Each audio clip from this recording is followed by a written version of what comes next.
don't know. I mean, I got to ask, what about like stay-in-place orders over there? Are people like really following that there?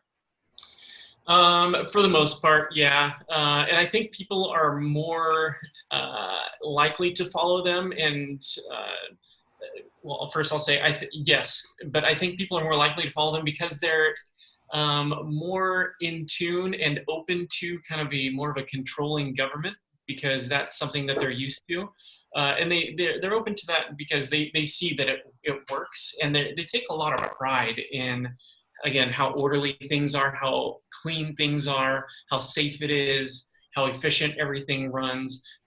So because things work for everybody, people are more apt to kind of fall in line and see the value of some of those things. So yeah, people are following. Though you do see things like articles of people who have left the house when they were under quarantine, whether or not they had the coronavirus or not. So, if you come in close contact with somebody who has been diagnosed, you'll be put on stay-home order for 14 days. And if you leave that, you will get put in jail, or you'll get fined heavily for that.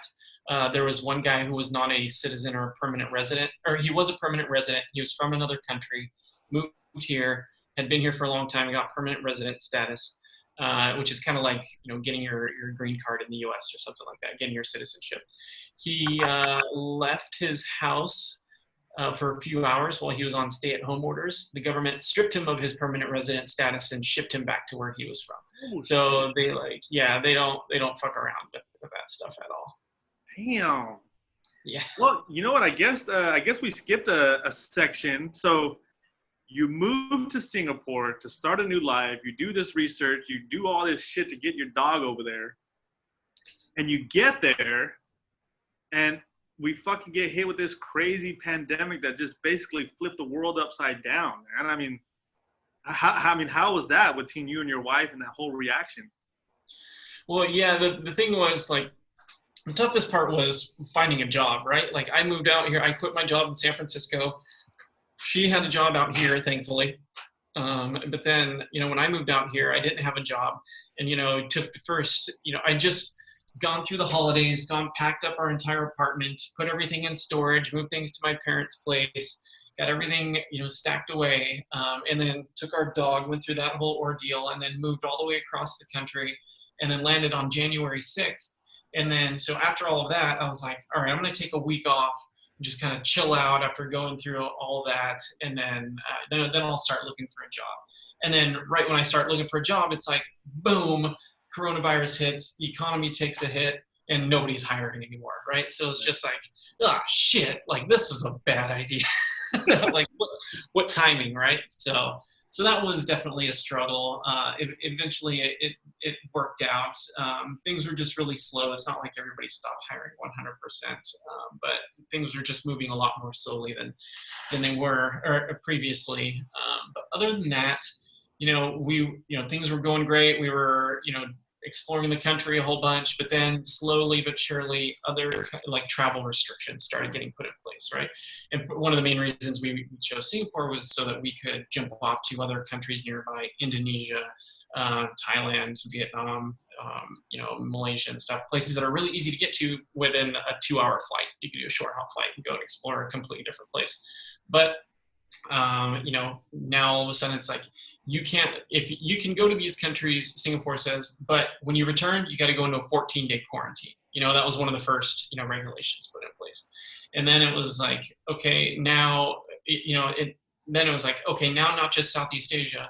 Now, if you're coming in from Taiwan, or if you're coming in from the United States or Australia, you got to go into 14-day quarantine. Then it was like, you can't go anywhere without having to go into a quarantine at all. And then it became, you can't come back into this country at all until after May 1st.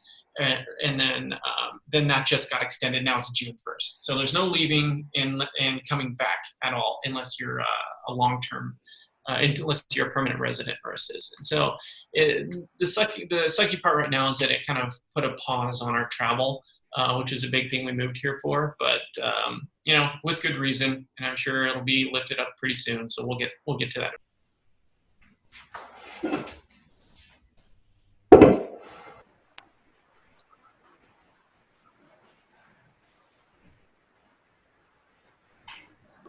Hey, that's the universe, baby. That's awesome, man. Crazy thing is, I got a phone call too. It was from an old friend. He's like, "Hey, I heard an old podcast we did together. It's not for you. Don't do it. Just stop." I'm fucking around. I was just about to say, you better tell him, fuck you. But I also have some things to share. But dude, we'll just jump right into it. We'll start off with like, what the show's about, and then I'll just pass it directly on to you, and you can talk about how it's affected you, and then you talk for a little bit. We'll just bounce off each other, and then I'll go, and then we'll go into like what's going on in the world and all this other bullshit. Oh, cutting out. Ah, fuck. It's weird, like when you do DMT.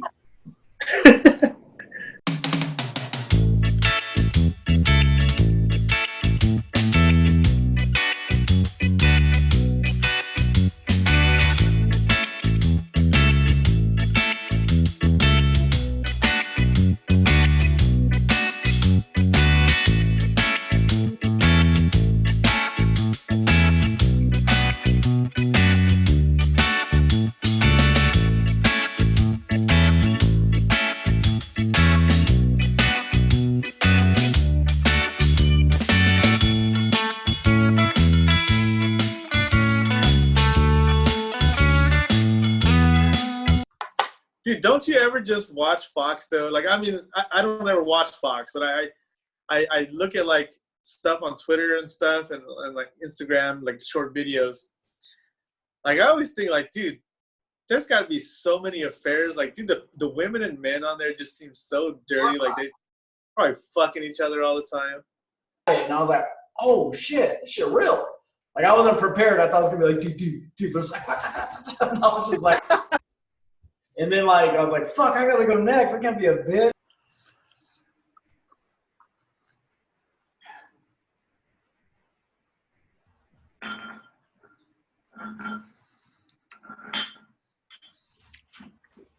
In the end, I was like, "Thank you for agreeing to have this threesome with me." They're like, "Oh, fuck, leave my hand," like. But I dragged it out forever. They had to keep playing with it. The teacher was like, "Keep going, keep going." What's his name? I don't remember.